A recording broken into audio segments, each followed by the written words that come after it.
reaching for a distant star. Don't stop now. Isn't it strange how we're safe at home? So that I'm counting days until the second glow. If you're gonna make a change, you have to let me know. Turn the shit around, just out of top the yells. It's all you need to do.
Don't stop now. Reaching for a distant star. Don't stop now. Isn't it strange how we're safe at home? So that I'm counting days until the second glow. If you're gonna make a change, you have to let me know. Turn the shit around, just out of top the yells. It's all you need to do.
that we go this far. Don't stop now. Reaching for a distant star. Don't stop now. Isn't it strange how we're safe at home? So that I counting days until the second glow. If you're gonna make a change, you have to let me know. Turn this shit around without a doubt, the else is all you need to do.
Don't stop now.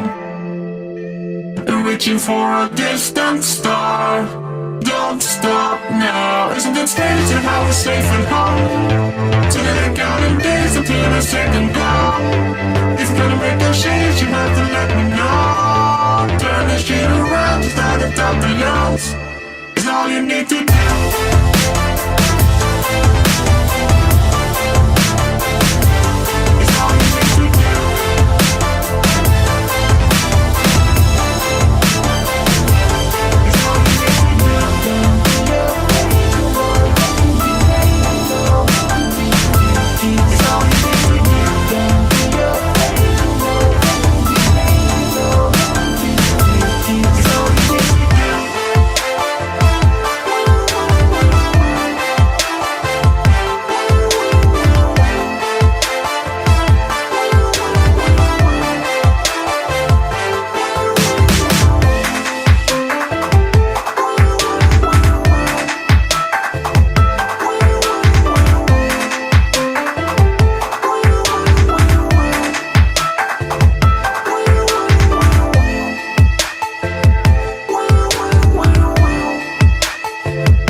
What's going on, people? We are Tottenham TV. Welcome back to another episode of Good Morning Tottenham.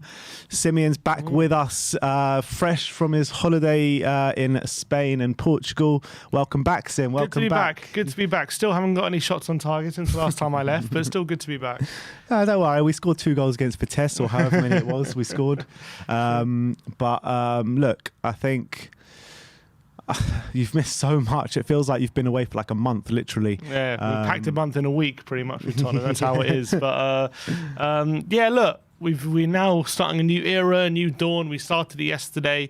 I think there's some promising signs. Still a lot of work to do, but look, the 0-0 draw yesterday was an average start. And I'm not going to go overboard and say it was like fantastic to see how hard we worked and all that. I think it was just, there was a bit of a difference in intensity and stuff like that. But it's all the small things you can see. In terms of in general performance-wise, still much work to be done. Yeah, definitely, especially with the front line, that's for sure.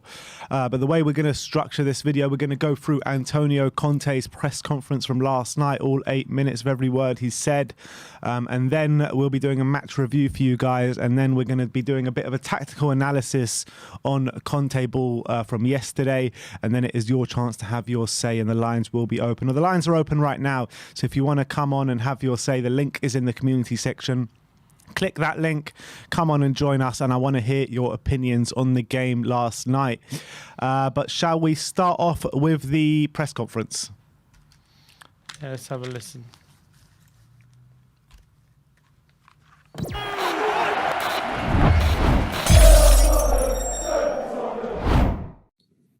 Maybe start with video comment, please. Hi, Antonio. Hi. What were you happy with today? What were you disappointed with from your side?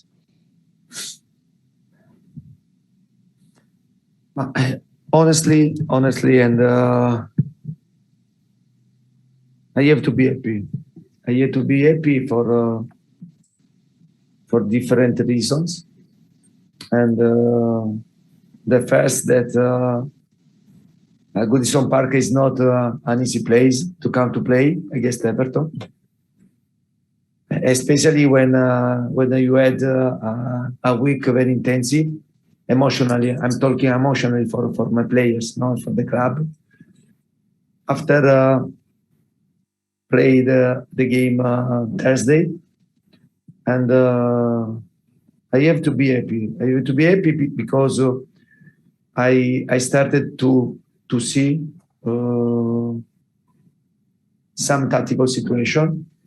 For sure, we can improve, and we have a lot of space for improvement. A lot of space, and in different situations, tactically, physically, but also the mentality. But today, I have seen the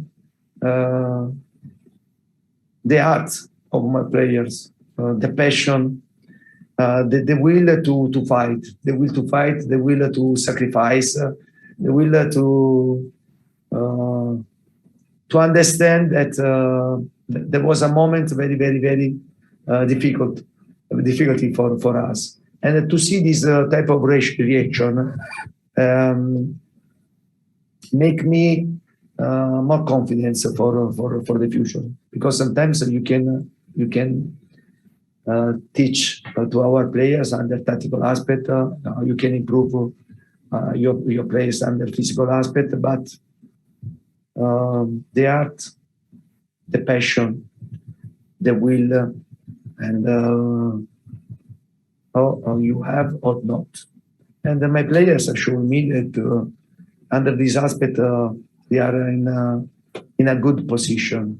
We are in a good position, and this is a good point to start for me.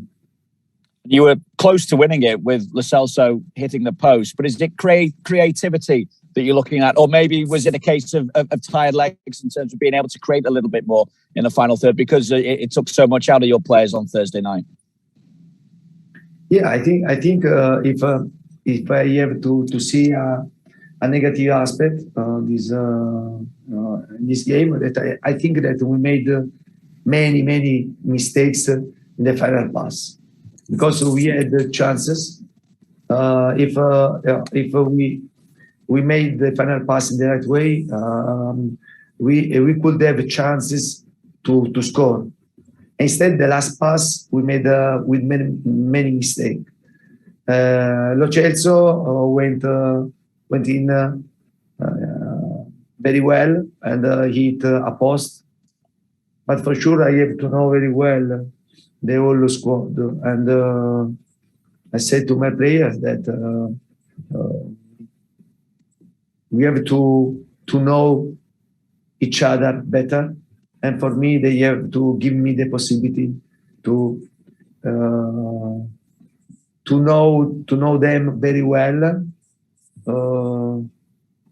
And then we have a squad, and every single player have to try to make me in difficulty because I like to win. I like to win, and I'll pick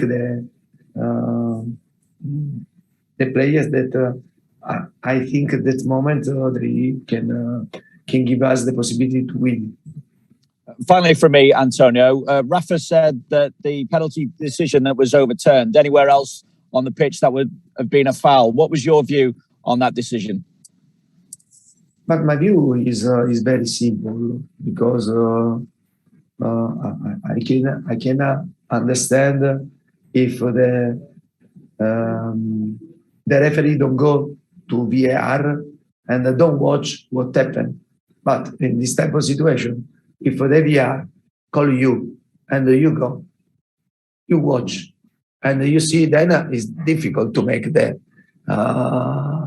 mistake. And I have seen, and honestly, and Lloris touched the ball before, and to make a mistake after you watch VAR, for me, it's impossible, and it's impossible. And I'm sure, also in this situation, the referee, I have seen, he watched, and he took the right decision for him. Thanks, Vinny. Rob Guest, please. Hi, Antonio. Are you happy with what you've seen from your defence? Because obviously on Thursday there was a couple of sloppy goals he conceded to let Vitesse back into the game.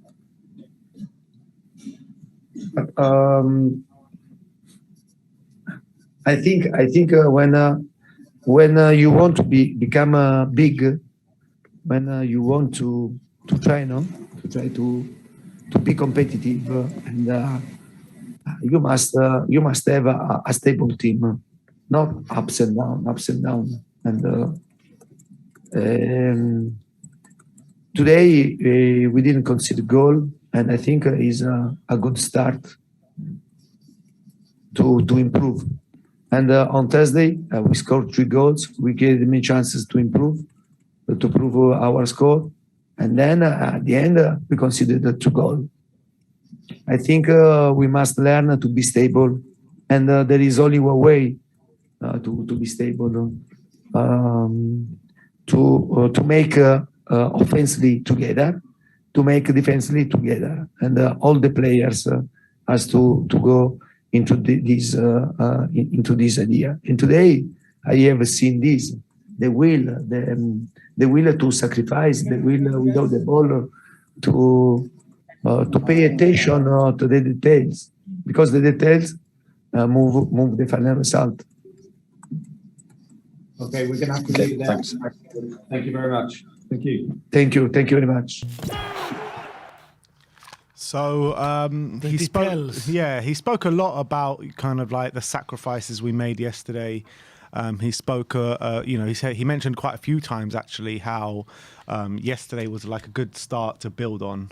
What do you make out of those comments? I think in terms of, I think he's right in terms that you need a stable team. You need a team that's not going to be very easy to play against and create chances against. And yes, well, we all want attacking football, and we all want to see Spurs free flowing and breaking the opposition down and all these kind of things.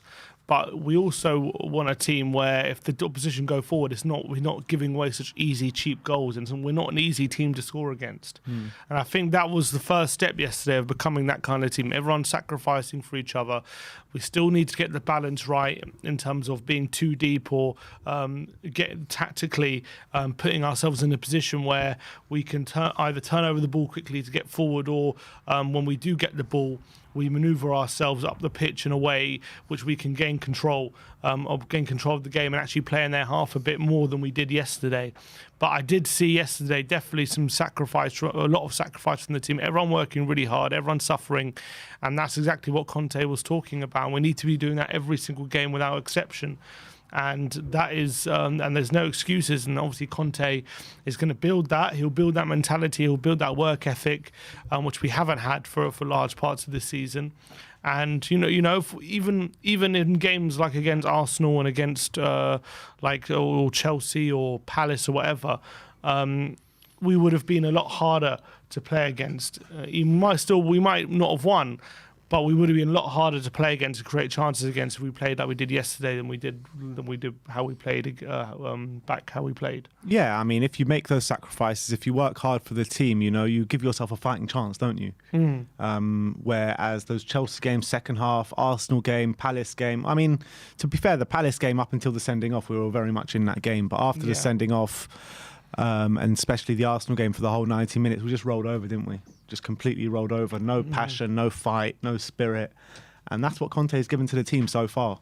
Yeah, I mean, there's not been major difference just yet. It's still minimal. He still hasn't had a long time in the squad. You've got to remember that. But there's still little differences. I don't even know if he's had more than 2 training sessions.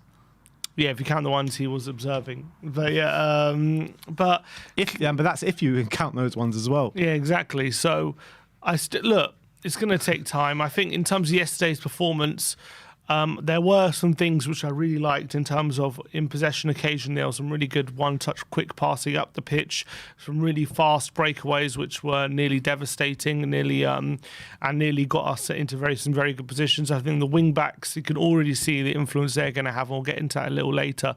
But you can already see how important they're going to be in the system in terms of how far they get forward.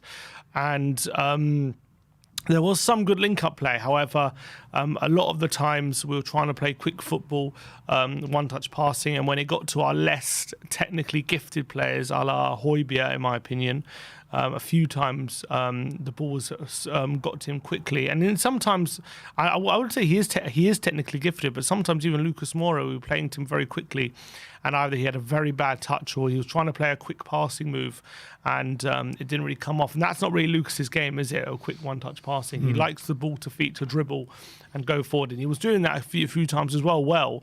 But sometimes the move requires a quick pass and then a run in behind, and Lucas is going to have to learn to do that if he's going to be a feature in this team.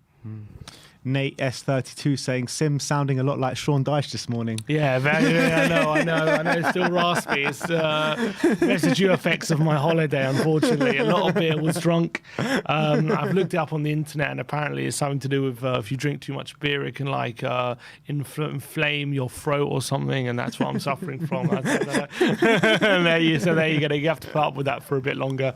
But yeah, well, that's a good comparison. I like that. But what did Sean Dyche say? He had to come out and say he's not eating, what was it, frogs or something? I'm not eating. I can't remember what he said that he's not eating, but he had to come out, and I think the reporter even asked him in a press conference, like, "Oh, it's been rumored that you're eating." I don't know what it was, but I don't know. I'm not eating. It's just beer. It's just beer. I tell you, the beer on the stream yesterday probably didn't help either. TSC Bernaldo says Sean Dyche-itis.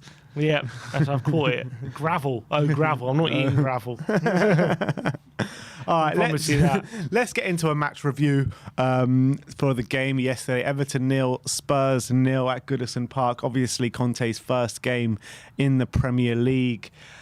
What did you see from the team yesterday? Because obviously it was very bad in terms of in the final third. Couldn't really fashion too many chances. Didn't get any shots on target in the game yesterday. But I still felt that we were solid and always in that game. And I felt like we kept Everton at bay pretty well in general. I mean, what's it? Lloris, made like one save throughout the whole game, pretty much. Yeah, it was pretty simple save. I don't remember too many. Like where he overextended. Obviously, he had that moment where the penalty, and he had to get fingertips at Richarlison opportunity, which came from a couple of mistakes. But apart from that, we were very, very solid. Everton found it very, very difficult to break us down and create any chances. When we did get the opportunities to go forward, I felt like we looked a bit more dangerous on the ball when we actually had it. The problem is I felt like we didn't create enough opportunities to have possession and put Everton under pressure. I felt like we were very deep, and a lot of the times when we got the ball and tried to break out, we were far too deep a lot of the time, and we found it very, very difficult to get up the pitch. And Kane and Son were quite isolated on many, many occasions, which was a problem, which we'll have to sort out. Very similar to, actually, I would say, Mourinho. A lot of the problems he had under Mourinho, actually, in terms of how we are far too deep. And I think yesterday we had a few of those problems, but I think the difference was, I saw a bit of patterns in play when we did dominate possession. We were looking very threatening, and I thought we could have definitely had a couple of really put away a couple of opportunities, especially when we got the fullbacks involved. We created a few opportunities, a few openings, which we should have made more of. I thought Kane's hold-up play, when he was able to do it, was pretty good, but there were a few times where on a breakaway he had Son or Kane running in behind. He just couldn't get the ball into them. Grandpa gave a man the match. Yeah, I know Grandpa gave man of the match. And I think in general, I don't think he played badly. And I think a few times on the breakaway, he was quite good with his passing, but a few times he gave the ball away in very promising positions as well. We could have done better. But I think in general, I'm seeing a few things which I like, and a few things which we definitely need to improve on in the performance. Conte's work is definitely cut out for him, that's for sure. What I noticed, which I quite liked from the game yesterday, is that we were trying to go short from goal kicks quite a lot, trying to play it out from the back. And I thought that our passing between our defenders and our defensive midfielders like Skip and Højbjerg was actually quite good, trying to play out the back. It was just when we got it further up the pitch, that's when it kind of let us down, didn't it? And that is when we used to play out the back under Pochettino, that is where Moussa Dembele became invaluable in the team, because we used to literally just give it to him and no one could get the ball off him. It was impossible to get the ball off him. So he could turn, and as soon as we're basically inviting people towards us, it is absolutely crucial, unless you go long, to have someone who could hold off a press, be press resistant, turn, and then pass into space. Because that's what Tanguy and Ndombele needs to be doing. Yeah, he needs to be a lot stronger though in Ndombele when he does that, but he's obviously extremely talented in at breaking lines and dribbling and stuff like that, but he just doesn't have the strength Moussa Dembele used to have to really hold players off. And that is what if we can develop him in that kind of way, then when you invite teams onto you and they're pressing really, really high, as soon as you can turn out, there's all that space in behind you can play into. And that's exactly what we're trying to do when we're playing short. We're inviting the opposition onto us. We're saying to them, come press us. And then we're going to hit them with Son and Lucas and Kane with all the space in behind them. We used to be very, very good at that under Pochettino. And that is obviously definitely what we weren't really doing that under Nuno. We're definitely going a bit longer from goal kicks, and that was a feature. And a few times we put in trouble, but also a few times we were able to play out the back quite impressively and create openings. And as soon as we perfect that, it's going to bode very well for us. Yeah, and that's why I actually think these next 2 weeks could be quite invaluable for Spurs, because obviously it's the international break now. We've got many players that aren't going on the international break, and one of them is Tanguy and Ndombele. And if Conte can work with him now for 2 weeks, get him fit, get him, up to speed and everything like that, and if he can make those sacrifices to the team in the centre of the park, it could be really invaluable with us having Ndombele in one of those two with one of Skip or Højbjerg, Yeah, I mean, I'm undecided yet as to what our best formation is. Yesterday we played 3-4-3 with Lucas to the right, Son to the left, and Kane up front with the midfield two of Højbjerg and Skip. 3-5-2 might be the way we That's should be what going. I'm feeling. 3-5-2 he played under Inter. He played at Inter, but he actually kind of played a 3 in the centre rather than a 2-1 with one just behind the striker. With it was kind of a 3, but it wasn't like no one was in the hole. They kind of took turns to go in the hole. Either Eriksson would go there, then Barella would drop back, or Barella would go there and Eriksson would drop back and cover the space. And then obviously they had Brozovic sitting, dictating the play. That's how they played. And I think we have the players to replicate that. But I think you could do that with Skip sitting, Skip or Højbjerg sitting. And then, Lo Celso and Ndombele playing that kind of role. If we can fit both of them in, if they can both make those sacrifices to the team that he keeps talking about. That's what I think what might be our biggest strength, having being with a 3-5-2. The only thing is, Inter Milan, he played Hakimi and Perisic as the wing backs, and they are far more attacking than Reguilon and Emerson. Obviously, we yet to see, maybe they could bring that to their game, Reguilon and Emerson under Conte. I still think they're like, Emerson and Reguilon are both like naturally fullbacks as opposed to wing backs. So like I feel like Reguilon, his biggest strengths have never been like getting in the box or like scoring or having shots and stuff. I think he's a very good crosser of the ball, don't get me wrong, but whether he can actually have serious final third contributions like getting in the box and slotting it home and scoring goals and firing it back post and stuff like that. And Emerson as well. I think he's a decent crosser of the ball, whether he can have those serious final third impacts good enough that we can rely on him to like Chelsea, Thuram, Alonso and Inter Milan, Perisic and stuff like that. We'll have to wait and see. I actually noticed quite a lot of that yesterday, trying to find Reguilon at the back post, trying to find Emerson at the back post. And I think that, the more and more they get used to that system, the more effective that they're going to be in it. And I think that Reguilon's also one of the players who's staying home as well. He's not in the Spain squad. So he can definitely help. That's a big. It's a shame players like Emerson and the South American contingent have to go, because who remains to be seen what's going to happen with them. I don't know if there's any rule updates or anything like that in terms of the South American players. It's probably. I don't think it's got any worse than what it was before. Surely, is it? No, I doubt. I hope not. Anyway, I hope not. But in terms of what I was talking about, I mean, Emerson, he seems to be getting better and better game on game, doesn't he? Emerson, yeah, and I definitely think under Conte he could be a very, very good, very good player for us. And I think he's playing with a lot more confidence in terms of his dribbling, taking people on. I think clearly he's got a phenomenal athleticism. The amount of times, even in the last minute, you're seeing him like on the right-hand side, busting a gut to get forward. I think that could be very, very crucial to how we play. People might have said like Matt Doherty could be good in this system, and actually in a weird way he might be, but I think in terms of going forward, but I still feel like with Emerson there, he's so good at going up and down the line that he might make that position his own on the right hand side. And I think he just needs to improve his final third output, which given time I'm hoping he can. Like the rest of them. Yeah, I know, but I think he's probably more of a right back going into a wing back position rather than like a winger going into a right wing back position like Conte's done with other players, and like Victor Moses, for example. So he's going to have to improve that.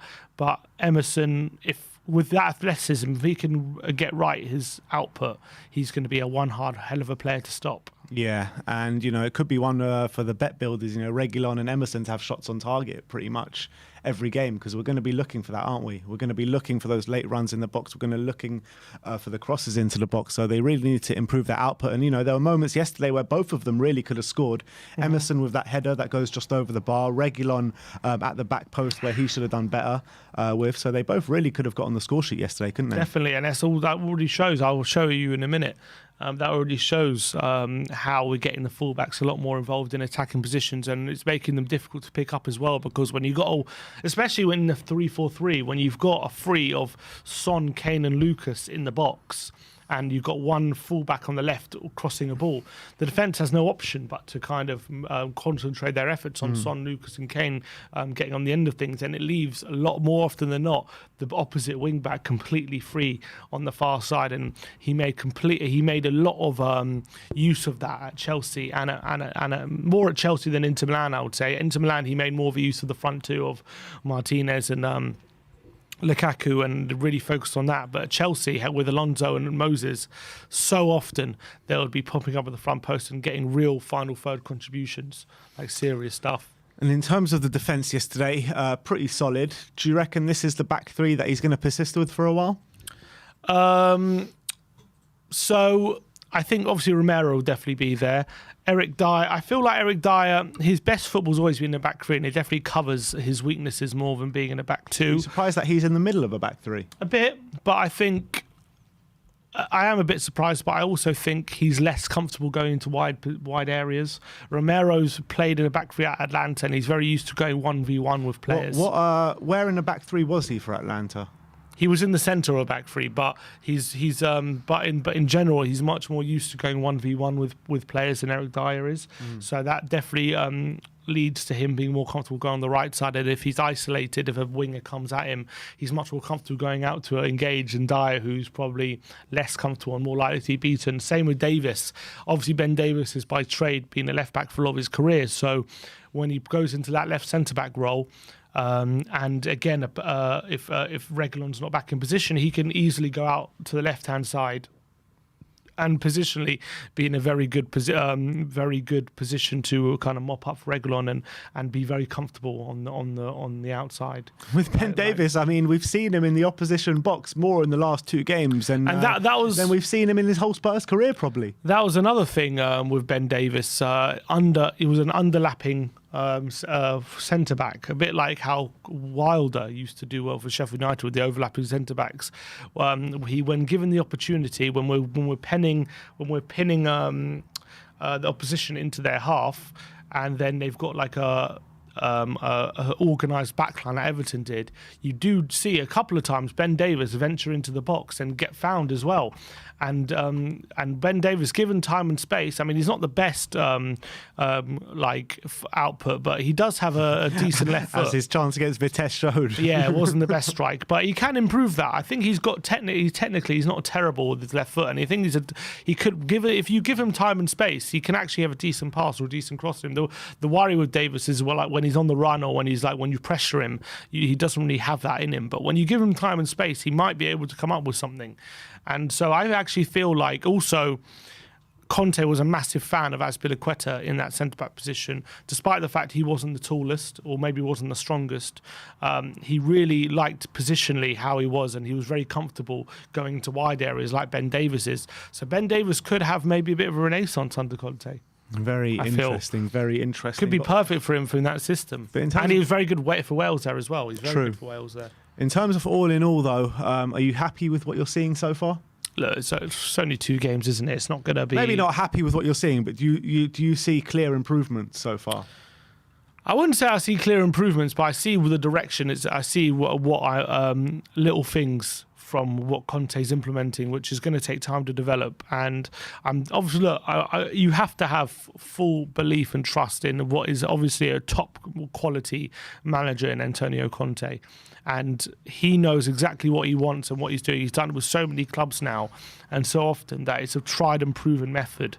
And not only that, he hasn't only done certain things the same way, but he's also found different solutions with every club he's been at for different things. Mm-hmm. For example, playing Victor Moses a right wing back for Chelsea to solve that problem, or playing 3-5-2 at Inter Milan and playing Perisic a left wing back and stuff like that. Like, he does have a knack of finding the solution to problems when they present themselves. And it's going to take time to...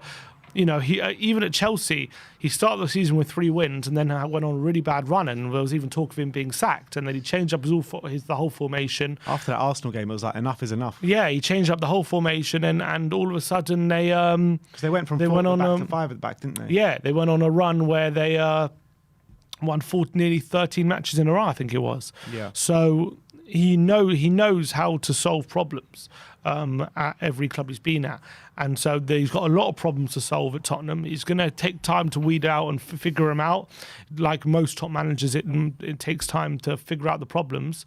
But I reckon it won't be that too long until we start seeing some really positive results. Do you think this is the hardest job he's had? Oh, for sure. Yeah, you got to say that. I think even Inter Milan, when he went there, they were fourth the season before in Serie A, and when he won the league, yes, he won it, but let's be honest, Juventus finished fourth that season, didn't they? So obviously, I'm not saying he won it by default. Obviously, it's a massive achievement to win it. Before. They could, he could have won, and they just faltered near the end, if I remember rightly. Yeah. They were only a few points off the top, and then obviously the next season, Juventus had a massive drop off. So they were probably the next favourites, but it doesn't mean it's not a massive achievement to have won Serie A and break Juventus' dominance in that second season. The dominant that he started. Which he started, exactly. Obviously, you could maybe say the Italy job was one of the tougher ones. He got to the quarterfinals a couple of times, but that was a really poor Italy team as well. So and he got them playing really well, and that they was lost seen to as the an winners achievement on penalties, didn't on penalties, exactly. So it wasn't exactly like they were disgraced, and they were very unlucky. The Chelsea job, I know they finished 10th the season before, but the season before that they won the league, so it wasn't exactly a squad of duds he had. He had some seriously talented players, which he added N'Golo Conte to, didn't he? So I think this Tottenham team, been 6th and 7th the past 2 seasons, has been in disarray in terms of lack of motivation and direction in terms of where we're heading. We've just been directionless from top to bottom in the past 2 years. And he's really going to need to reinvigorate a lot of these players. I think he's need to find a new level in a lot of these players that they haven't had before. And I think it's definitely the toughest job he had. And if he can get this team either into top 4 and winning silverware, a team that hasn't won silverware in 13 years, we can win us a trophy or something, it'll probably be up there with one of the biggest achievements in his career. Yeah, I completely agree. But that is our match review for the game yesterday at Goodison Park. Let's get through a few super chats, or one super chat from DDMK 1985 saying, "Stop defending Son. He's been poor in general play." And I do think Son was... Who's defending him? I don't know, but maybe someone in the comments was, I don't know. But I do think Son was poor, really poor yesterday, wasn't he? Yeah, he was, but I don't think it was any worse than anyone else. But yeah, he struggled. I feel like a lot of the time he actually came a bit deeper, a bit like Kane. I feel like he's a bit less comfortable in those deep positions than Kane is. He doesn't really have the passing range that Harry Kane has. So when he's asked to spray a pass or even hold off a play, he doesn't have the strength Kane has either. So it's a lot harder for him to play that role. In the final third, didn't really see him enough in positions where he could really hurt the opposition. But I would like to see him a bit more central and a bit higher up, trying to get in behind the opposition. And I would think the future for me for Kane and Son is both of them up front, because I feel like I do feel like both Son and Kane's best position now is down the centre. That's what I feel like. I feel like Son, he can still do a job out left, but I do feel like he's much more dangerous now centrally. You need him there because you need him as close to goal as possible, getting to be able to finish. Son is a killer. He is. He's an unbelievable finisher. He's an unbelievable finisher, and we need him in those central areas to get as many shots off as possible. I feel like on the left-hand side, he can get lost a bit, and he's also a good crosser. I don't mind that, but I want him getting in behind to shoot rather than getting in behind to cross the ball across the face of goal and stuff like that. That's what I want to see him. And I feel like the 3-5-2, like he played with Martinez and Lukaku, could really benefit both of them. That's I kind of agree with you. I think 3-5-2 really could be the way to go. I mean, with a solid base, with the 3 at the back, one player sitting with Lo Celso and Ndombele, if we can get their fitness up to speed, in the middle, and then obviously Kane and Son up top could really work for us. I really think it can. I think our quality in terms of, would I rather get a formation to fit Lucas and Bergwijn in, or would I rather try and fit a more formation to fit Ndombele and Lo Celso in? And I just get a feeling, as much as you could argue Lucas has shown more than any of those players, but I think I would argue that the quality lies with Ndombele and Lo Celso. That's probably where I would argue. Yeah, I think that when you look at Lucas, he's been a good servant for us, and yes, he gets the ball and beats men, but how many times have we said it? I mean, at the end of his runs, it's just found wanting a lot of the times, probably about 60-70% of the time, you know what I mean? If you're telling me, would I rather manoeuvre the team to get Lo Celso and Ndombele playing through balls or Lucas playing through balls. Yeah, And I'll go for Lo Celso and Ndombele every time. Like, I know Lucas can beat players and he's fantastic at dribbling and he's great at all that kind of stuff, opening up space. He is really good. And there is a time and place for him, 100%. I think he could be a valuable member to Conte, and especially coming off the bench if we want to change back, if 3-5-2 is not working during a game and we can go to 3-4-3, bring on Lucas Moura and change things up a bit. 100% he has a place in this team. But I think in general, from a pattern of play build-up kind of methods for this team, I really believe the 3-5-2, getting in Ndombele, Lo Celso playing through the lines, up the pitch, going forward and playing through balls to Kane and Son. I think that could be a lot more devastating. I just get the feeling for me. A lot of people were talking when Conte came in saying Lucas Moura could be A wing kind of back. suited for wing back, but I kind of feel his crossing's too poor for that. Yeah, I actually don't. I think Bergwijn might be a bit more suited Yeah, to I a agree. wing back than Lucas. I Look, agree. I remember Wales one game. If I remember rightly, it was sorry.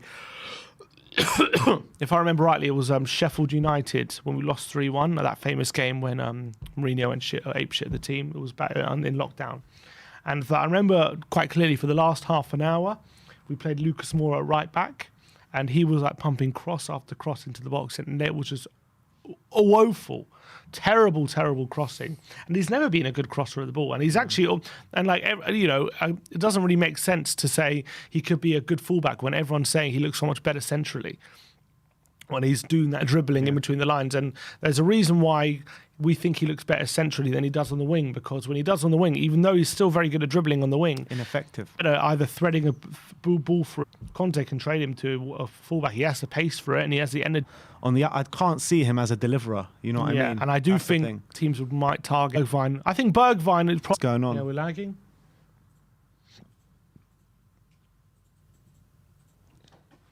Are we on Yeah. Speedify or? Bear with us, people. Bear with us, guys. We're trying to stop to this sort the lag. But in a minute, we're going to get onto the tactical analysis from yesterday.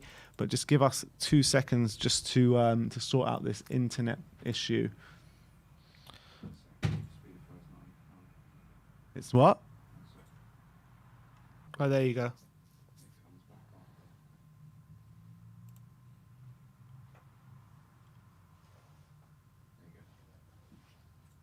Yeah, we're back. All right, we are back, people. All right. Thanks for bearing with us. But let's get into the tactical analysis from yesterday. Obviously, no goals to review. But let's give a review of how we think this system is going to play out and how it did play out yesterday. So there are a few moments I want to pick up on during the game, and it will definitely tell us how Conte will want to line up, how he'll want to attack. I'm not going to too much focus on the defensive point of view, although defensively it was probably our strong suit. But I'm going to talk about just a few moments yesterday going forward in the attacking phases where we can really see how Conte will want to attack. So if we see here, Harry Kane, you got Kane here. You got Son there running in behind. You got Lucas there on the right hand side.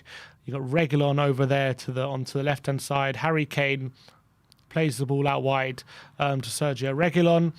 Reguilon's in the box. Reguilon gets the cross in the box, and as you can see, not only do Son, Lucas in the box, Harry Kane as well running. He's going to run in late, but Reguilon finds. Look how completely look at all this space, completely free. Is Emerson Royale running at the back post, and that is going to be a feature of our play under Conte. You're going to see Emerson Royale just attack that area. These defenders are preoccupied with the Spurs attackers all the time. Godfrey's on Son, Gray, Dino focused on Lucas Moura. Obviously, they're also wary of Harry Kane running late into the box, and that gives, if there's good quality like there was with this ball, Reguilon to cross it right to Emerson Royale. And he had a very good opportunity. He gets it over Gray, and he does slightly misjudge the header. But again, because it was such a good quality cross, there's nothing much Gray can do because had all that space, Emerson Royale, to run into it. And those fullback to fullback areas are going to be very, very good feature of our play. And we'll see it again in the next one. One sec. There we've got Son, Lucas, and Kane in the front three, Reguilon on the far side, darting to the far side. You've got Emerson Royale even at the near side here, going to help come support Kane. Spurs on a quick counter. You got Skip and Højbjerg sitting when these go forward. But when Kane gets into position here, who's at the back post? Darting into the run is Sergio Reguilon. The defenders again occupied with the forwards, as you would be as a defender. You got to make sure you know where the quality is. Also occupied with the cutbacks. Lucas Moura who's calling for it, but who's got all that space at the back post? Again, Sergio Reguilon is the opposite wing back, and so many times at Chelsea and Inter Milan, it would pay dividends. And look how much space he should be putting this away. Reguilon really, it obviously ballooned over the bar there, but so much space at the back post to put this away, and those wing backs are going to be, and as you can see, even so as well, Emerson is there level with Kane by the time the shot goes in. So he's obviously busting up to get forward. This is going to be a massive element to how we play under Conte, and it always has been. Reminds me a lot of his Chelsea side, with obviously Alonso and Victor Moses are always arriving late in the box and always looking for each other. I mean, how many goals did Marcos Alonso get under Conte? Yeah, that season when they won the league, he got 7 goals and 3 assists. Well, there you go. So like really good output for a fullback, and a lot of them was him arriving late at the back post as well. And I always told the difference, because he was never the same player after Conte left and he was moved to a back four. He was never the same player longer than he was here. And here is a bit of a screenshot of when we're settled in the opposition half. As you can see here, there's a straight line. You got Emerson, Lucas, Kane and Son all in a straight line. Lucas, Kane and Son a bit more centrally, with Emerson really stretching the pitch and this is what I meant about bringing Davis forward, because obviously Everton got a lot of men back. You got Højbjerg and Skip both sitting at the back here. There's Højbjerg and there's Skip. So it gives a bit of space for Davis to run into going forward. And obviously Skip lays the ball across to Ben Davis here into space. Davis has an effort, but I just want to show you here, here's a screenshot of once Davis has that shot. I think this is quite interesting, because this, I think, is very symptomatic of how we're going to attack under Conte. This shot obviously goes over the bar, but look where everyone's positioned. Reguilon all across the line. Reguilon, Son, Kane, Lucas and Emerson all there, all across the line there. So you see the fullbacks are right forward, all in the centre. You got Lucas, Kane and Son all in the central areas attacking the box, with Reguilon and Emerson stretching the play really, really far wide when we attack. And that is, we never really saw that much under Nuno or Mourinho really. The fullbacks really busting up to get into those areas with a front three there.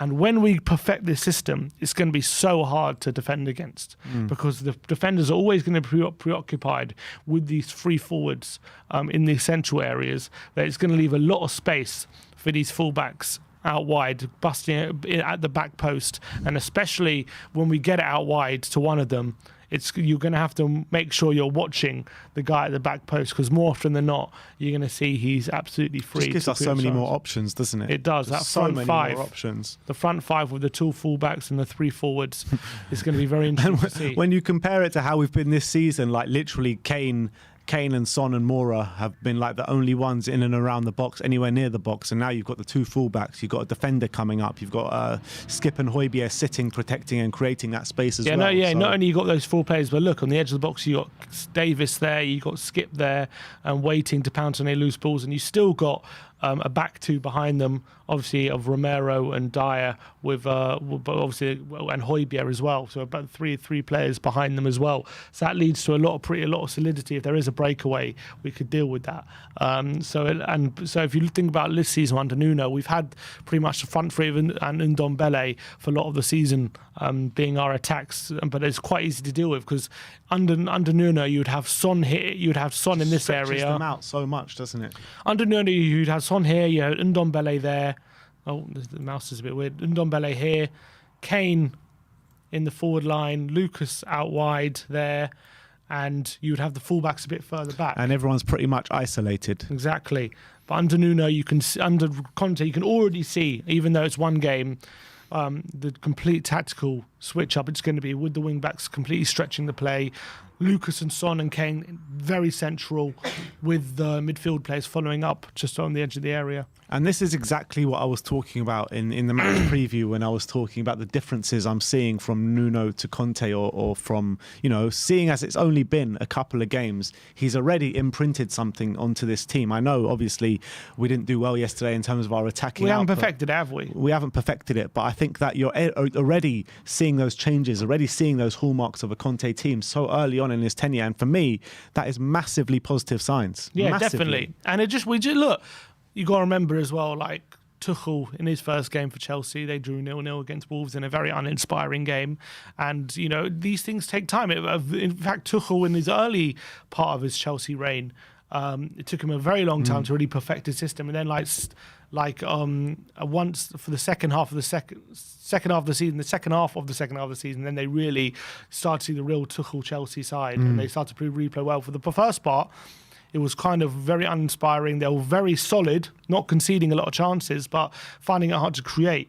But once they got the balance of the team right, then you saw the chance creation up. And I think it'll be a very similar process under Conte. It might take a time for us to be solid, as Conte said as well. He just wants he wants a consistent team first, and then he'll work on really the attacking patterns of play. But at the moment, we're already seeing the differences in how we attack and where he wants the players to be. And once we got the system working like clockwork, we're going to be very difficult to play against. Yeah, I can't wait. I'm looking forward to it so much. But yeah, I think that the key changes so far for me is that what you've just shown us, with the more options in attack and really stretch out their defence. And obviously from our defence, the way we play out the back. And even you got another clue. Another one is here. This is in the last minute when we're obviously. Don't show Lo Celso's corner. It's not Lo Celso. I'm not going to show that. But this is the last minute when I think that they're not down to 10 men yet, because Holgate says he's about to be sent off in this move. But actually, Romero. This obviously we're chasing again. Romero's a bit further forward, but Son and Lucas have gone off for Ndombele and Lo Celso, and look where they are. Lo Celso central, Ndombele central, Kane central. Doherty, unfortunately it's Doherty, but Doherty out on the left. One sec. Doherty here out wide on the left, stretching the play. Emerson's on the ball on the wide right, and that is again how we're going to attack going forward in the final minutes of the game. Doherty's obviously going to make that run to the back post. If he was a better player with more pace, might have been able to hit that space there. Unfortunately, as Matt Doherty says, he's going to find that hard, and also on the left-hand side. But again, another feature of how we attack. Time and time again for Wolves. On the right-hand side, yeah. Time again for Wolves. So I mean, if Conte can drill it into him and improve him, maybe he can be a valuable player for us. Never know. If you can get how he played for us, if we can get that. I mean, that was on the left-hand side. He was more prominently on the right-hand side, wasn't he, Doherty? Correct. But I think if he can drill it into Doherty, I really do think he can improve massively under Conte. I really do. Yeah, I mean, we hope the same for Nuno. It didn't really happen, but it could be perfect for him. He didn't play under Nuno. The problem is he's got Emerson on his side. Is he going to get in the team? That's going to be an issue. I mean, we're going to need squad rotation, aren't we, at some point? True. So yeah, again, but also not only as pointed out, the three central attackers with the two wing backs, but also guy waiting on the edge of the box just in case the ball falls to him. Obviously, Romero's tracking back, but behind him we've got Højbjerg and Dyer behind them again. And obviously, Romero's probably going to be tracking back to fill that space. So again, we have support if a counter-attack does break away. So once we perfect this and we get a lot sharper in the final third, we're going to be very hard to play against. We're going to be very, very, very hard to defend against, and we're going to be able to suffocate teams as well by pressing really, really high up the pitch. I really believe that. So again, a feature of the attack and how we're going to be attacking under Conte. All right, I think the signs are definitely good. Any more clips from you? I think that's it. All right, so that is our tactical review from a Conte Tottenham yesterday, the first Conte Tottenham we have seen in the Premier League. We're going to go into callers next, so if you want to have your say, click the link in the community section for members and we'll get you on. I just want to welcome a brand new member, the Americanka. So welcome and thank you for the support. It means a lot to us, and welcome to the family. Welcome. To the family. And talking about family, let's bring on our brother, Mr. Brian Daigle. Come on, brother from a different mother. Brian, how's it going, man? It's going fantastic, boys. How are you?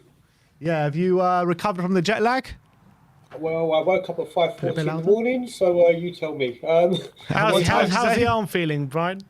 Well, I'll give you a shout. It's starting to scab over. Let's see if I can get it in the camera to show you. Can you see? Oh, no, I'll never get bored of that. I'll never get bored of that. I don't know if it's showing it properly. Let me have a look. Yeah, I can see it. Just about there. We go. Yeah, Lovely stuff. It's starting to scab over, so this is where the itchy part comes. But yeah, I get jet lag. My flight was absolutely perfect, but then when we got to the flight, all hell broke loose because I suffer with ADD and I have a bit of an anger management issue, and they kept us on the plane for an hour because apparently the airport was full because they're understaffed because of COVID. So that was fun. And then I went on the most longest, pointless queue to get through customs you'd ever see. So it took me about 3 hours to get out of the airport from the plane. Bloody hell. So 3 hours. It was insane. But yeah, jet lag's still messing me up a bit, but all good, all good. Well, it's great to have you back on the channel. We had a great week last week. Obviously, you filling in for Sim every day. We have Sim back in the studio. What did you make out of the game on the weekend? What was your reading into it?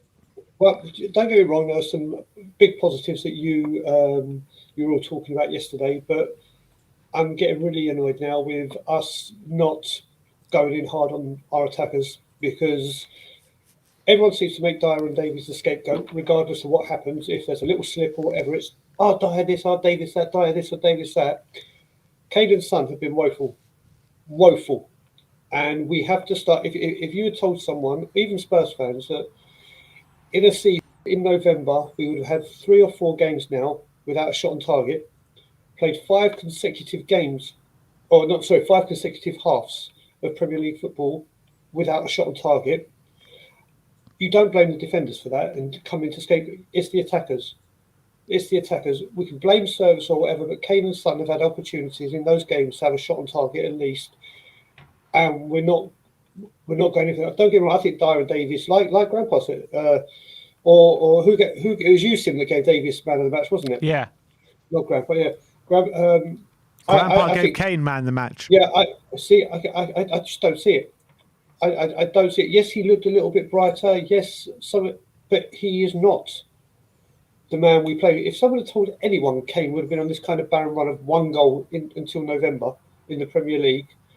And literally, again, this stat with no shots on target, everyone, and I do mean everyone, not just us, every single fan in the world will say you're talking nonsense. But unfortunately, it's a harsh reality. I get that, but is it not worth, if Nuno was still our manager, then I'd probably agree with you. But because Conte's here now, he's trying to imprint a new style of football onto the team, a new way of playing. I mean, isn't it just worth maybe just to have a bit of patience with Conte and what he's trying to do? Oh, don't trust me. I've got absolute time and patience with Conte and whatever he wants to do. And I know he's only had a couple of shooting sessions, but for Kane and Son, it doesn't matter who you manage. You can get a shot in target within 5 halves of football. Within 5 halves of football, you can muster between you a shot on target. Yeah. Yeah, no, I understand that, but yes, I think this probably comes from the general frustrations of our season, probably not from just yesterday. I think yesterday, as Conte was saying, everyone was sacrificing for the team. Everyone was working super, super hard. I include the front three in that. I think they were all working very, very hard for the team. And we didn't quite get the balance right when it comes to going forward, having enough possession to really put Everton under enough pressure. But that will come. It will come. And I can see already little things in this team that if once we start getting it right, we're going to be very, very hard to play against. And those shots on target will come. Don't you worry, Brian. They will come.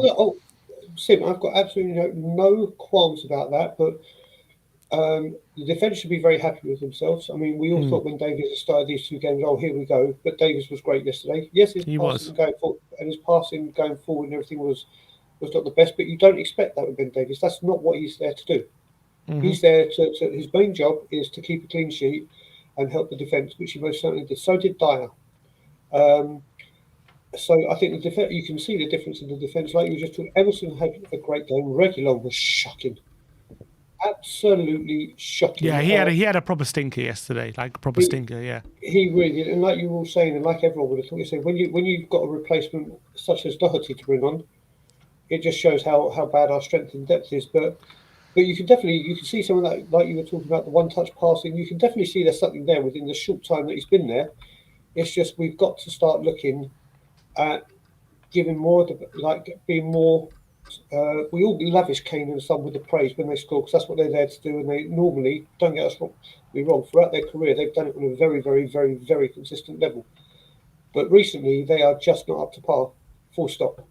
Yeah, I agree with that. But that's why we're maybe giving them. That's why maybe we give them a bit more, cut them a bit more slack because for so many years they've been scoring so many goals on a consistent level that now they're going for a bad patch. You just got to stick with them, be a bit more patient. It was unlike with Davis and Dyer, for example, which for years they've been inconsistent and for years they've been poor, and that's why they get a lot more slack when they do make a mistake because they've always made mistakes throughout their whole career. Whereas Kane and Son have been very consistent top level goal scorers and at the top level of their game for a long time, and so now they're going for a bad patch. You can't just all of a sudden just jump on them just after one bad. But you've got to just give them a bit of time to find their rhythm again, and I'm sure we will. And especially with the new managers just coming in as well. You know what it is, I think, as well, Ben? So I think it's because neither of them have gone on a bad run at the same time. And I think that's what's doing it. Obviously, if Son's been off, Kane's been there to back him up and vice versa. But right now, and the quality that they are, you would expect better. Yeah. I'm not even talking about a goal drought. I'm talking about a shot on target here. I'm not even talking goals. I'm talking a shot on target. Yeah, that's fair. That's the only gripe. But obviously, like you said, I mean, the good news is first of all we kept a clean sheet in 368 billion years. But yeah, it just the defence looked more solid. You felt composed. Was that Romero's first clean sheet yesterday in a Spurs show? Yeah. That's mad, isn't it? Yeah, because remember he wasn't really playing until the international break. I think his first start properly was against Chelsea when we were there. Yeah. And then he's been like a consistent since then. So it's his first clean sheet. It's something to build on. It is something to build on. And I love what you said about, which I was saying last week when I was with you, this international break is more important, I feel, for the players that aren't on international leave than the players that are, because obviously he can really work with them. He can really get a good look and see, right, you do fit into my system, you don't fit into my system. And the only other thing I've got to say is we've got to try and, as much as I hate to say it, we've got to break Højbjerg's skip up because we need creativity badly. Skip beer. We really do need creativity. I don't know. Well, Brian, when you look at the formation we played yesterday, 3-4-3, what do you think but we're better served with? More of a 3-5-2, maybe trying to fit in Ndombele and Lo Celso in, or do you think maybe stick with a 3-4-3 and try and have like either a Lucas or a Bergwijn supporting Kane and Son on the wing? I think we have to go 3-5-2 because I think that we've seen this 3-4-3, and I said it at the beginning of the season, the 4-3-3 does not suit Kane. It does not suit him. He slows the game down because of his game type. It's not criticism. So you need him in a 2. He should be in a 1, but you can have Son floating around or whatever. And at least with the 3-5-2, I feel you can on the more games where we need to defend against the big clubs or whatever, you can, rather than having a Højbjerg or a Skip with a Ndombele and a Lo Celso, for example, you can have a Højbjerg and a Skip, and then have one attacking. So for certain games you can modify it to your needs, but in certain games we definitely need the extra creativity, and that's clear for everyone to see. Yeah, I think that's definitely spot on. But what do you do with Lucas Moura then in a 3-5-2? I love him. I don't know, but this is the point what we were saying, Ben. When it comes to Conte now, we've got to forget sentiment. If we love these players and we love these players for what they do, but if there is a better person available, I'm sorry, sentiment goes out the window. We want trophies, and the only way we get to trophies is if a better player is available, you go and get him. Simple. Yeah, spot on. Last but not least, who was your man of the match yesterday? Do you know what? I was trying to work this out, and I'm very, very sided. Just because of his performance, I'm sided with Sim. We've got to give Davies a lot of credit for what he did. Yes, his passing going forward wasn't the greatest, but from where he has been playing to what he did play, you've got to commend him. Do you think he could have a bit of a renaissance under Conte? Davis, any chance? In that left centre-back role? You know, it does suit him a lot more than playing a left-back, doesn't it? 100%. I mean, he does it for Wales on a regular basis, and he does it fairly well, or quite well, shall I say. So we'll see what happens. Listen, at the moment, he is definitely, I think that position is his. It's his to lose. You know, I mean, it's not going to be a couple of weeks back and against Leeds he's dropped. I think he'll start against Leeds by an injury with Wales duty. Because he's not done anything wrong. And like we're saying, when a player's doing well, you need to fight for your place. And if the other performer is doing well, you keep him playing. So we should see. But I think Davies had a hell of a lot more of a bigger future playing in that position than to stay as left back. That's for damn sure. Completely agree on that. Those days are over. Agree. Brian, always a pleasure to have you on. Missing you here in the studio. I know there's an imposter in my seat. We'll Guys, see you soon, Brian, bro. Have a great Love day. it, Love Brian. You did a great job, Brian, by the way. Cover it. I was watching it, mate. It was fantastic viewing, great watch, and it was good to see. And looking forward to whenever you come back. Well, as I said to Ben, and I said to you in our WhatsApp between you two and me, whenever you need me, wherever it is, you give me a shout, and I will come running for you. And also, we can never change our logo now, right? We're stuck with this logo forever. To be honest, the rebrand is well underway. Yeah, we're already looking at rebranding, apparently. Well, see, this is the thing. What you should have done then is waited for me and told me, listen, Brian, we can announce our official logo change on your arm. That would have been good. You said, okay, we're going to get it and then change it. You've missed a skip. You've missed a step there. But yeah, listen, Spurs change their logo all the time. At least I can say I've got this. When I chop my arm off when I need money, I can say this is an original. Definitely. First of its kind. Let's see if there's going to be a second of its kind. Yeah, let's see. Because Peter, I told you, he sent me a message saying he's getting trolled on TikTok. Where's your tattoo? He's getting trolled everywhere. Where's your tattoo? Where's your tattoo? So let's see when he gets it. Yeah, definitely. And I tell you what, when I was in the stadium on Thursday night, every single person that came up to me, and quite a few did, only spoke about the tattoo. What were they saying? They were just like, "Oh my god, I can't believe he did it. The guy's mad." All that kind of and stuff. As you said in the video, I am a nutcase. Takes one to know one. That's damn right, Ben. That's damn right. We're in an elite club. Brian, absolute pleasure as always, my friend. We'll always, see you soon. Guys. Love you. I'll speak to you later. Bye-bye. Speak to you soon, mate. As always, much love for Brian Daigle. Let's bring on the Joracle. I'm going to leave this one with you because I'm dying to go downstairs for a second. But Jory, big up. Always running off, Ben, when I come whenever it does seem to be that way. Whenever Jory comes on, you're running off. Jory, I'll be back. 2 minutes. All right. I actually have a proposal for Brian Daigle, by the way. Oh yeah, what's that? I think you should sell naming rights for the other shoulder. Definitely get sponsorship, get a brand deal for the others on the shoulder, 100%. You guys got to put your bid in now, hey? Yeah, what? Just get another We Are Tottenham TV thing on the other shoulder. Already got a free one. Maybe a pint of lager and some chips or something like that. That should be enough for Brian. Jory, so tell me what you're thinking after yesterday. Yeah, I've been thinking. I mean, I'm still kind of in the same idea as after the game yesterday when I called in. I think Brian's spot on when he's putting the emphasis on our attacking players, and be it Kane, Son, whatever. We don't need to call them out. It's true, like you guys are saying, it's Conte's coming in, there's a new system, they need time and all that. But you're also saying, like, when Davis has a mistake, we don't get on him like we do with Kane or whatever. And to that, I would say, like, it happens to be I'm a father, and it would seem that I'm a father of every other kid here in Iceland. So I've got quite a few, you know. So as a father, you completely understand that, and you know, you teach your kids that it's not the same rules, it's not the same responsibilities.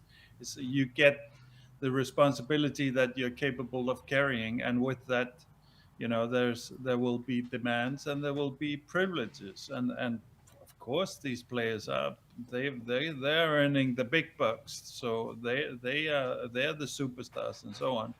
And in general, the attacking part of a team needs to be more clinical than, I would say, like the goalkeeper, and the attacking part of the team is what you really need to be as clinical and have as few mistakes in them as possible, you know. So Agreed. yeah, it's quite fine to make these demands of the players. I do agree, though, that I do think it's all like, and even Conte said it yesterday in the press conference. He said, like, they're emotional. They've been like it.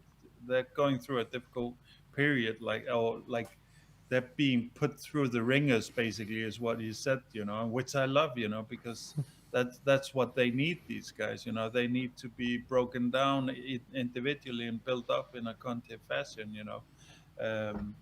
But looking at it, and like, you did a really good kind of overview on what the possible personnel could be for Conte, you know. But just in general, I think we're probably going to see a lot more chopping of personnel than we realize, you know. And I think Conte will give it his best, but I also think that, like, when it comes to pulling the trigger, he will be ruthless.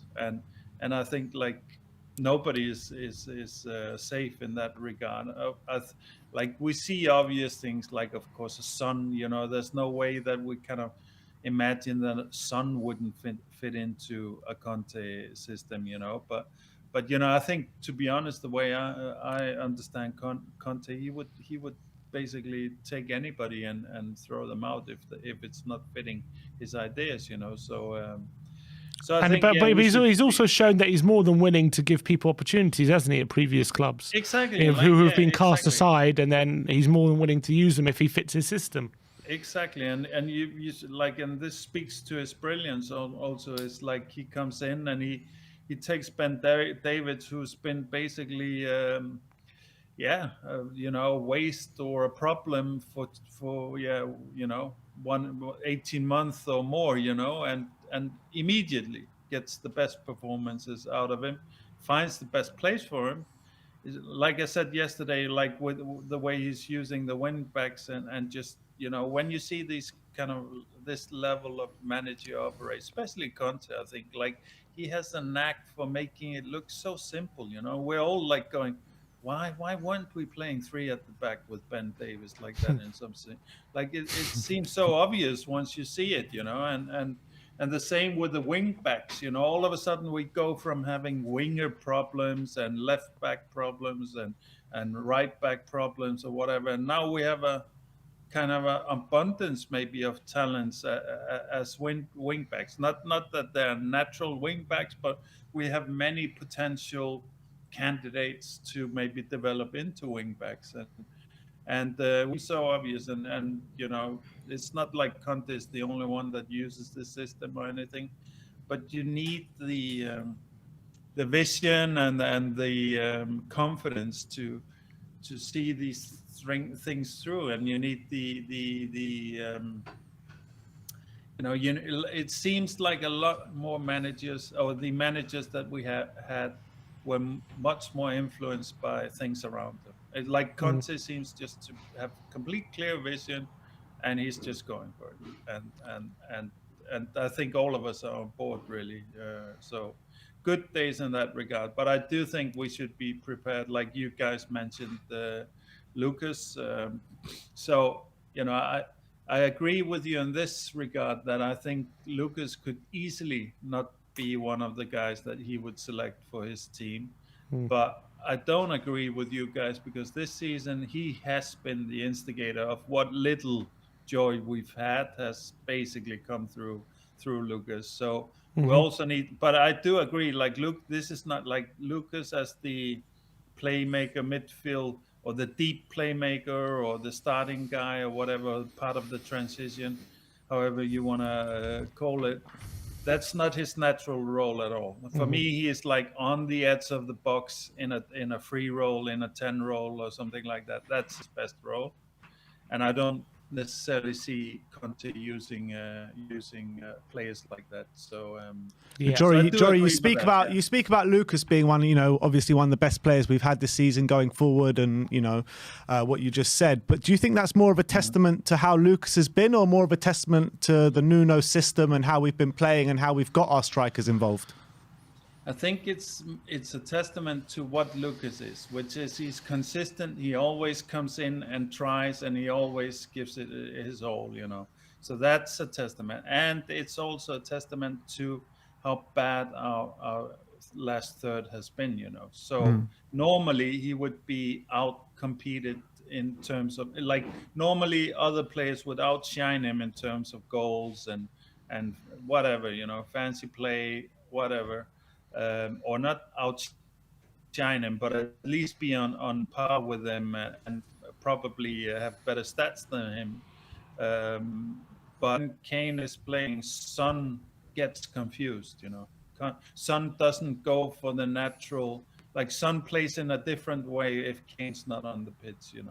When Kane's on the pitch, Son kind of drops into the same play that we saw from them last year, which was brilliant. But now Kane's not delivering that, so it's a little bit, we lose a little bit both players there, I feel like, in general, and also, like, I think Son has his own issues as well. I think, like, his touch is extremely heavy. I thought his touch yesterday was really crude, and I don't know. Maybe it's one of those ways, right on the edge of it clicking, and once it clicks, it's going to be amazing. He looked knackered to me, Jory. Yeah, exactly. He looks like he's not in shape, and like the touch is off, and like Thursday night he looked sharp and he was going at 100 miles an hour. Yeah, I just thought he looked a bit knackered from that. Yeah, exactly, and that's of course what I do like, that Conte is just like prioritizing, basically getting these guys up to shape, and he's even doing it like it shows kind of how kind of stubborn-minded and courageous Conte is as a person. He doesn't, like, this is the game, but he knows what he needs to do, so he's just gonna do it. He's not gonna try and take a cheap way. So he's taking what looks like his first selection and playing them two difficult games in a row, and to get their physical form up to shape, So and they will be completely knackered now, because I'm sure he's going to give them some hard training sessions as well, So they're going to have to suffer, as he said. Yeah. And I love how he talks about that, because that's not only is it going to train them and all that, but this is once the older you get and the more you've kind of tried your own little projects and succeeded and failed with them and so on, the more you understand that actually the real magic is in the suffering, not in the champagne afterwards. This is where you should get your joy. If you get that mentality, then you become Superman, basically, and that's what that's what Pochettino also used to talk a lot about, suffering, and the players having to suffer a lot. Yeah. He always used to talk about that. I remember, they right? Most definitely did suffer under Pochettino, didn't they? They double, triple training sessions. I mean, how fit were we under Pochettino? And we need to get back to that. That's what we need to get back to. But the culture slipped into the ultimate, almost kind of like, lounge, cafe latte, Gucci bag, whatever. It's like this. It's more about. It's almost like a lifestyle squad we have rather than a football squad, So there's probably gonna have to kick a lot, because he's probably, like, I think just to change the culture, he just needs to get the numbers on his side in terms of bringing in some really hungry lions that don't have any of that in them, and then those who are left, they'll have to fend for themselves and step it up, but I'm at least happy that he is trying what we at least see as our potential best players. Really, I do think, I do think still that he probably will bench Kane next game. That's my prediction. And I also think he will maybe try, like you also alluded to, just one whole, like just one CDM, and then Lo Celso or Ndombele with that CDM, whether it be Skip or Højbjerg, I don't know. I would lean towards Skip right now, especially if you're only having the one defensive midfielder. You would have the three up front with a one defensive and one creative, or would you have three in the middle with two up front? Yeah, I would have the two up front and Two up three. front. Yeah, and then one creative and one defensive, and then then three in the middle. Which three in the middle then would you have in the middle three? It would probably, like, if I should select that, I would probably go like probably Skip, Lo Celso, and Lucas. That's probably my pick, But I would like. Yeah, you could make an argument for Tanguy as well, but I think like Lo Celso is starting to switch on. I think I think I see that, at least. I imagine I'm seeing that. I think his shot was spot on. It annoys me to no end that we don't shoot more outside of the box. That I kind of feel like that's probably like a Kane thing also, that he's drilled into his partners that they should pass him, not shoot outside and so on. I'm not blaming Kane. I'm just saying from years of playing with Kane, that's something that's so drilled into them. I think we especially when we always get these sit back team. I wouldn't say they sat back completely yesterday, but they were pretty dense in the defense yesterday, and then you just need to create some chaos in the box, and we got great shooters, like Kane is a great, like all of them are really good. Yeah, Kane, Son are devastating outside the box. Yeah, Lucas and Lo Celso are both very good as well, so we should use that more, in my opinion. But yeah, I mean, it's all good, I think, but I think we should all, as a fan base, get ready to maybe accept that some of our favorites are gonna go out the door pretty soon. It's also worth noting, Joey, that Skip is actually suspended for the next Premier League game, so that forces his hand a little bit to maybe not play the two CDMs together. Yeah, true, exactly. So he could at least try, but that's also maybe, I don't know, maybe it could actually help Højbjerg if you think about it, if you put him back in a just purely defensive role instead. And then you almost play like a 1-1 on the middle instead, like the creative midfielder is going to be in front of him and he'll be sweeping behind him.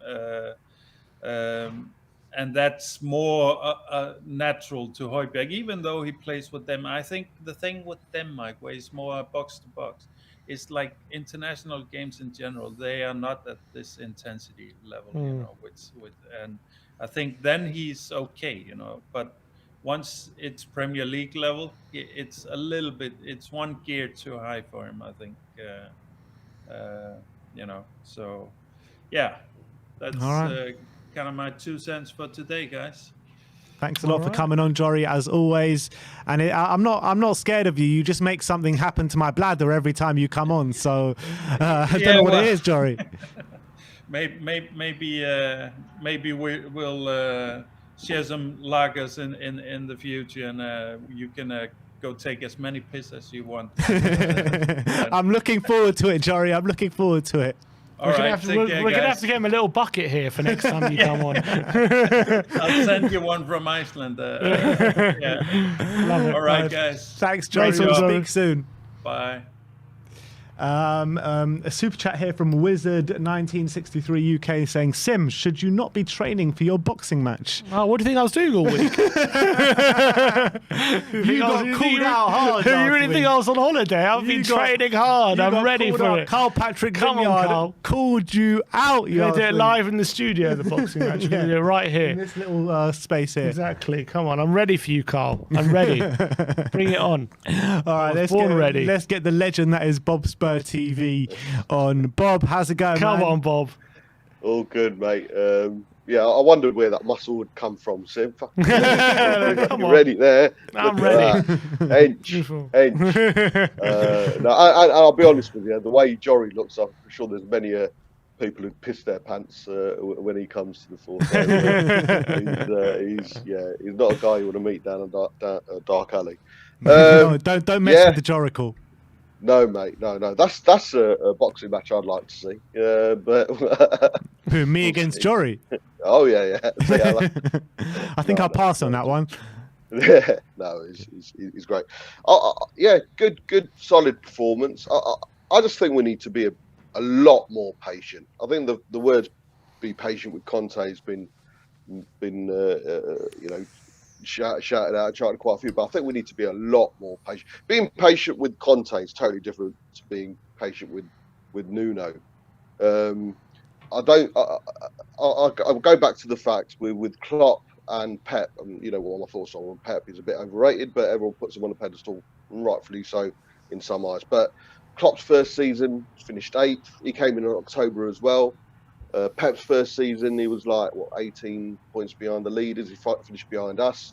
But what both of those managers did was put a system in place, put a way of playing in place, and then they were allowed to go to the board and say, "This is my system, and I want X player to come into that system, that position, X player to come to that position because the players we got are good enough." And I think with Conte, we know he's going to go 3-5-2, 3-4-3 for the rest of the season, and it's up to the players, not him, to find a system to suit the players. It's going to be the other way around with Conte. The players will need to rise to the challenge and get into his system. And at the end of the season, because I'm not expecting much in Jan, I think we'll bring a striker in, but we're not expecting to us go full guns blazing in Jan. I think in the summer, when he's established which player has risen and which player hasn't, like Jory says, and I think you said as well, it might be a case of losing a Sonny, or losing a Højbjerg, or losing a Kane. And if that's the way it is, then so be it. I've full faith in Conte. We're not expecting miracles, but some people would say, with Davis being probably our best player in the last 2 games, that's a mini miracle in itself. It says more about probably Davis than Conte as well. So a lot more patience. There's going to be loads more 0-0s, man. There's going to be loads of games where we won't have shots on goal, but we will get there under this guy. And that's what he said. He wants emphasis right now on having a consistent team. He doesn't want a team up and down like we have been over the past 2 years. So one good game, one bad game. He doesn't like the games like on Thursday where it's so open, anything can happen, and we could just as likely score as we could concede. He wants to have a consistent team where he knows we have a solid foundation and he can build upon that. And that's what he's working on at the moment, isn't he? Yeah, and I think it says a lot as well, Sim, that I kind of did mention it, but the fact we started with the same 11 as well says a lot to me. It's taken the Conference Champions League, like I like to call it, seriously, and he's taking the league just as seriously as well. So he's obviously got his favourites, but we won't know. I mean, we've got to remember, 7 Spurs players are still in this squad who were in the squad in his last Chelsea game v Spurs. Lloris is still here. Davis, Dyer, Winks, Ali, Son, Kane. These players, he left the Premier League, and he's come back, and these 7 players are still here around the first team squad. So I'm not really fully in the whole we're still getting used to the players. I think with the players' quality, he knows he's seen enough of the Premier League. He probably still has while he was away. It's, do these players fit into my system? Unlike a Man United. What they're doing is bringing all these players in and sitting back and thinking, right, what system do we play now? He ain't going to do that. He's going to find a system. Right, you're the players. You fit into the system. If you can, brilliant. If you can't, jog on. And I have full trust in him. You call for patience, Bob, and rightly so. But what are you seeing on the pitch at the moment that Conte has changed so far? I know it hasn't been long, but have you seen anything that Conte's changed so far? Yeah, formation.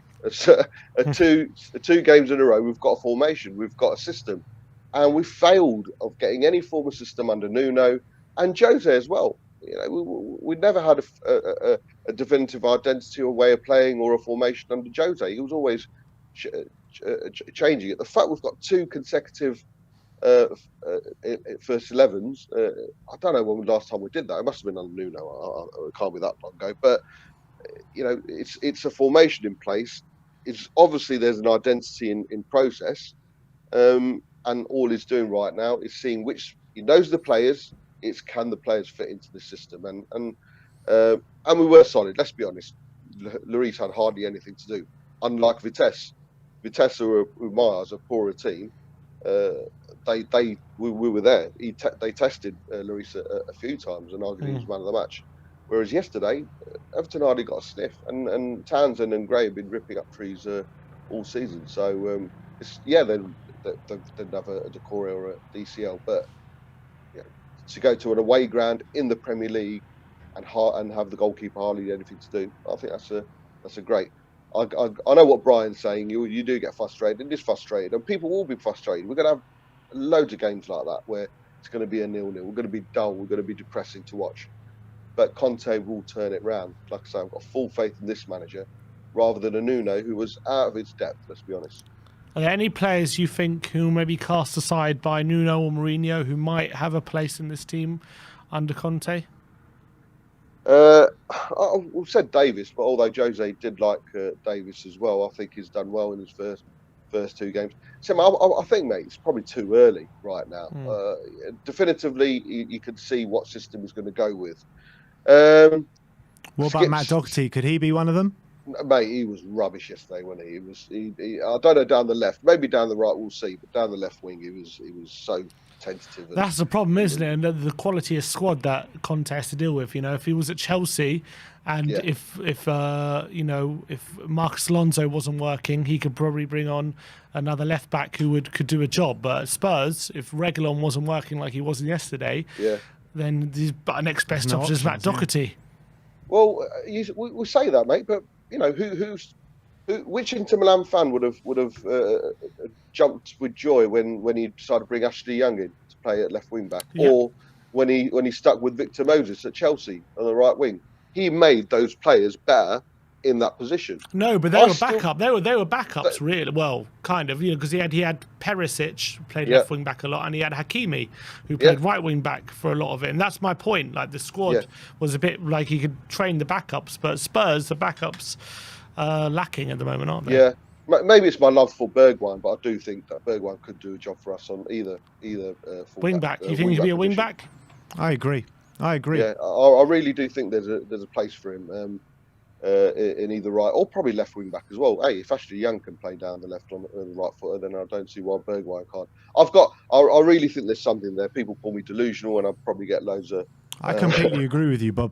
Yeah, I really think it's tailor-made for it. He did a great defensive job under Jose. Don't forget, when we were top of the league, he was always covering Aurier when Aurier was halfway through attacking and hardly jogged back. Bergwijn was so many times you see him covering that right back position. I do believe give him a couple of chances and he might come to the fore. But it's down to Conte. If Conte decides not to, then that's fine by me as well. Do you think Bergwijn's more likely to break into the team in a wing-back role or in a front three where Lucas is? Mate, I think it comes down to. I'm thinking about this. I'm thinking about you guys in the shower. Yeah. It was if we do, because I did have it on as well. If we do drop, if we just decide to drop Harry Kane, again, I'm delusional. I think he's one of the best strikers in the world, regardless of his poor form. We should be building a team around him. But if Conte doesn't want to, he doesn't want to. But there's a chance of playing Sonny, Lucas, and Bergwijn as a front three as well. We lose a bit of height. Conte does like the quick ball to the big man up front. Costa. All his teams, he's had a big striker like Kane. Yeah, he's had a Costa, Lukaku. He's had Llorente for Juventus. He's always had. He doesn't always like to just have a quick forward line. He likes to have a main number 9. There's no reason why Kane doesn't have. Well, he has to.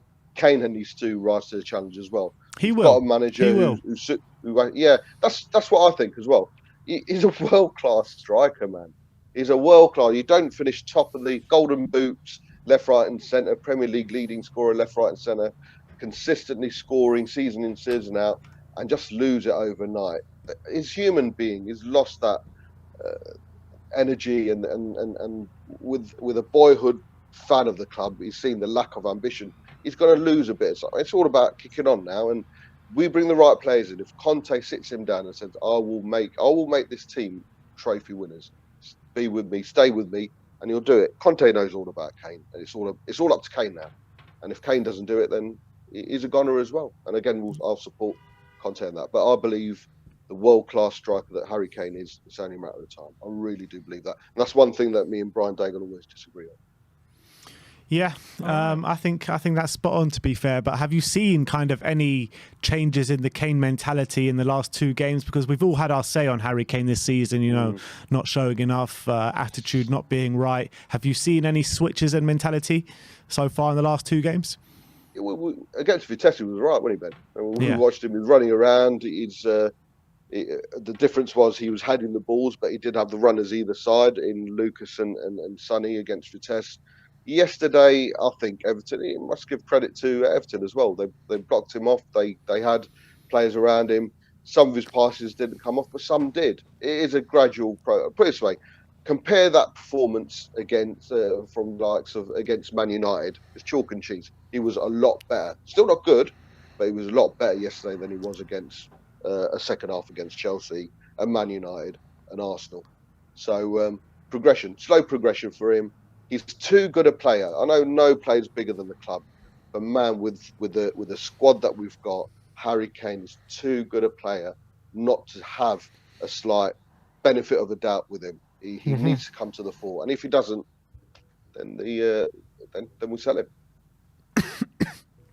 Big up, Bob. Legend as always. Legend. We'll see you soon, and thanks for coming on, my friend. Well, God's him. Come on. Always great having Bob on. Really is always great. There's been some interesting quotes from Reguilon talking about his new role under Conte. Go on. He's saying, asked about. Heard that he's been having words with Hakimi, or asked if he likes his new role. He says, yes, but I've never played in a back 5 before. I have to learn very quickly. I have seen many videos with the staff to do on the pitch what they want. I'm enjoying the position a lot because it means I can attack more, but I have to run double. He says, Conte wants me to be solid in defence, but at the same time I have to arrive late in the box, help the strikers, score goals and give assists. Now I have more of a chance to score goals and give assists, so let's try and work. And he says, I've watched a lot of videos of Chelsea and Inter Milan. I had a friend at Inter, Hakimi, and I spoke with him about the gaffer. He told me I'm going to improve a lot under him, and I want that as soon as possible. He told me I'll have to work really, really hard, but I will improve a lot. In 1 week, I can already see that. I mean, he did have a shocker yesterday, but I'm sure Reguilon will be one of the big beneficiaries of I think Conte tenure. We all said that, before Conte, as Conte was coming in, Reguilon and Emerson are really going to thrive and really going to be, come on as players under Conte. And I know Reguilon had a shocker yesterday, but still, even with a shocker on the ball, scored, I still found, he was getting good positions. He was still bombing up that left-hand flank. It was just his passing that really let him down yesterday, wasn't it? Yeah, he's in possession. But, I mean, it will come. It will come. As he said, he's never played in the back 5 before.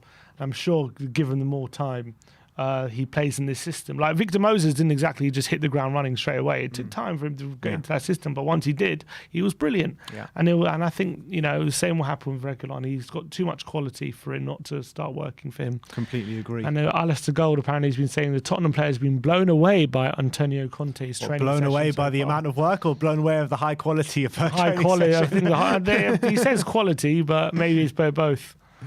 Yeah. All right. Any other callers? No callers. Anything else from you? That's it. All right, so that comes to a close. Another good morning, Tottenham. We'll be back with the 5 takeaways, player ratings, and maybe a Tottenham update for you guys as well. So thank you, everyone, for joining us today. We'll see you very soon. Like, subscribe, and comment. And as always, come on, you Spurs.